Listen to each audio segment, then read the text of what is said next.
Hello friends and greetings for the day. Welcome back to another tutorial on our software testing bootcamp where we are talking about the fundamental concepts of software testing. And we are in chapter 7 talking about the test tools and understanding about them. Of course, the next segment to talk about is giving you a quick introduction to the various test tools and talking about their categorizations as well. And this section will be talking about the tool support for testing. In order to continue here, we need to try understanding that what are the various types of tools which we can actually get support from when it comes to the test process. Most importantly, we are trying to understand the various types and categories of test tools which we generally have available for us, and at the same time we need to recognize the right set of tools where you need help. And most importantly, we'll be looking forward to understand that how tools can assist us with several set of activities which we generally perform as a part of the test process. The most important thing to highlight here is that any activity which you generally perform as a part of the testing or test tasks, you have a tool support available for it. It's just important to recognize that do you really need a tool support, because not all the tools are available for free, or even if it is available for free, it's just not that simple that you can just pick up a tool and start using it to minimize your effort. Talking about the very first segment here, that tools can support us on the management of testing activities as well as the testware. The testware here certainly stands for all the artifacts and the resources what you may need in order to perform testing. The number one tool is your test management tool, which is to talk about the test management and management of the resources, including the various data inputs, the environment details, the test cases, executions, the test lab, etc. Talking about the next one is requirement management tool, which could be a part of embedded within the test management tools, but can be used as a separate option as well. Now, it becomes very crucial for a testing team to have some kind of reference to the requirements given to you. Now, in that context, the requirement management tools are very crucial to list down all the requirements and help testers to link the test artifacts with that of the requirement. Also, to measure certain coverage, it will be simple and easy at any point of time. When you talk about the defect management tool, the defect management tools are mainly to manage and track the defects within a particular project. Now, most importantly, the challenge with the defect management could be that maybe your defects are not maintained properly and it becomes difficult to get a count of or relations with the requirement, or doing retesting when a particular defect is fixed. So managing them in a systematic order, systematic process is what we will be doing with help of the defect management tool.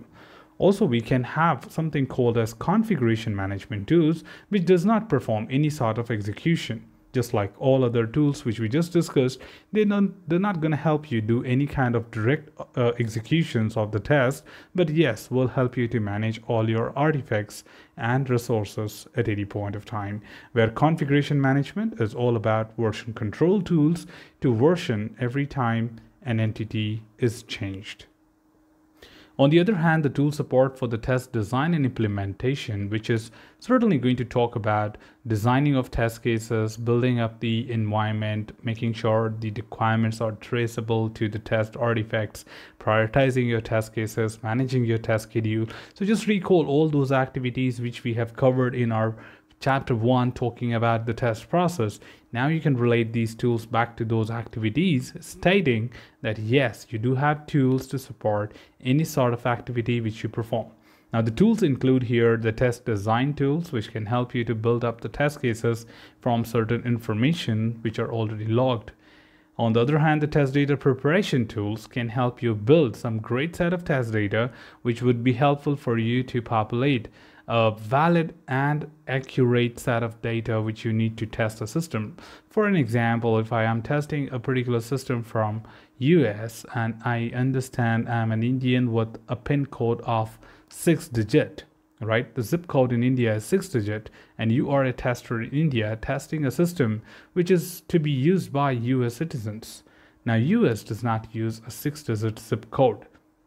it is 4 digits. So you need to populate information according to the country. Similarly, if you're talking about testing the phone number field, it depends on the country specifications.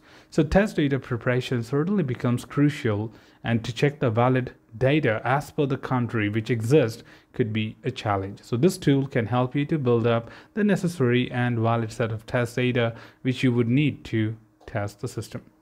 On the other hand, model-based test tools are also very helpful, where you build and convert all the requirements into modeling tools, using the model-based approach, which is to a certain extent reduce your effort on tracking the changing requirement at any point of time, and even derive your test cases right from the models. It is considered, based on our past experience, that a written form of requirement could be very challenging, whereas modeling a particular written requirement could turn that entire application into a pictorial form, which would give you a better interaction with the system and the dependencies declaration, which in turn will help your test cases to be well aligned and reduce your effort on building up the test cases as well. Finally, the acceptance test-driven development, behavior-driven development, and test-driven development tools do exist. Now, these are basically the test approaches in Agile, and they help you to test or design your test cases, either driven by acceptance criteria or driven by the behavior of the application. Or when it comes to test-driven development, that's a different approach where implementation of the code happens after the test has been written. That means a test will be first written and then the development will be done. Now, in this context, the test cases determine that, hey, if this passes, your code is appropriate. So instead of following the traditional approach of writing the code and then testing it, you write a code test first and then developers start coding to make that test pass. Now, that's the reason TDD is a method or approach which is used only by developers, and that's the D notating here. In the brackets, when you find D here on my slide, it certainly means that it is developer specific tool. Similarly, on the ATDD and BDD, you have tools available to perform the same. Talking on the second note, we do have more tools for the execution and logging. For example, test execution tools. There are tools available which helps you to execute the test cases or even run automated test cases. So these are the tools which are directly involved with running your executions or automating your tests. Coverage tools to measure several coverages, being from white box testing or being from black box. Black box can also talk about the requirement coverage with respect to the tests, or when you talk about white box, code coverage, decision coverage, condition coverage, all these coverages could be difficult doing them manually. So we need a tool which can help us to calculate this and derive a number of percentage that determines us that, hey, we have covered 80% of code using these tests. So there are various tools available to perform these activities.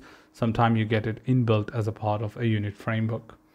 Given that this is all about the coverage measurements from the code, it is developer specific tool.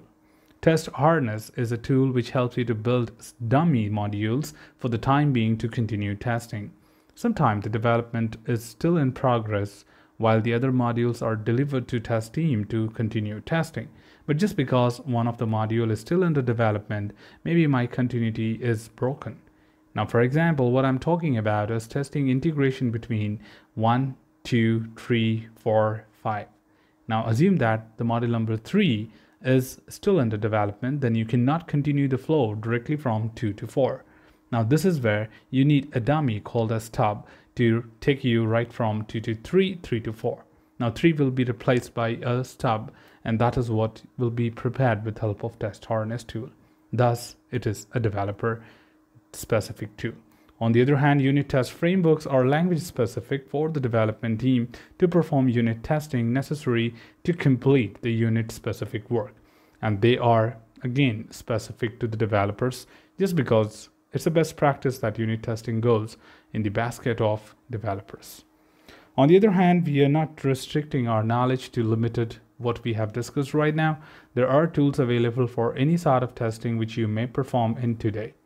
That is right for any specialized testing like data quality assessments, performance testing, usability testing, accessibility testing, localization testing, security testing, portability testing. There are a number of things which are performed as a part of overall test process, and these levels can also be supported with test tool, which certainly gives you a lot of insights in terms of understanding what exactly it is. So I hope you got a very good understanding of what exactly the test tools are and how the tools can be helpful for us in the entire test process, and what kind of tools can be picked up for different activities. Again, I'm not talking about any of the tool names here. The reason is I don't want to recommend, because it may become a constraint that I'm trying to promote a tool and it is the best in the market. So keeping it very generic, we just wanted to understand the categories of tools and how the tools can help our activities. You may look forward on internet to find out more about these categories and search for specific tools available in the market to support you with these activities. So that's all from this particular tutorial, team. Should you have anything else, feel free to comment below. I'm always there to address your queries and answer them well. Till then, keep learning, keep exploring, keep understanding the context. Thanks for watching the video, team, and happy learning.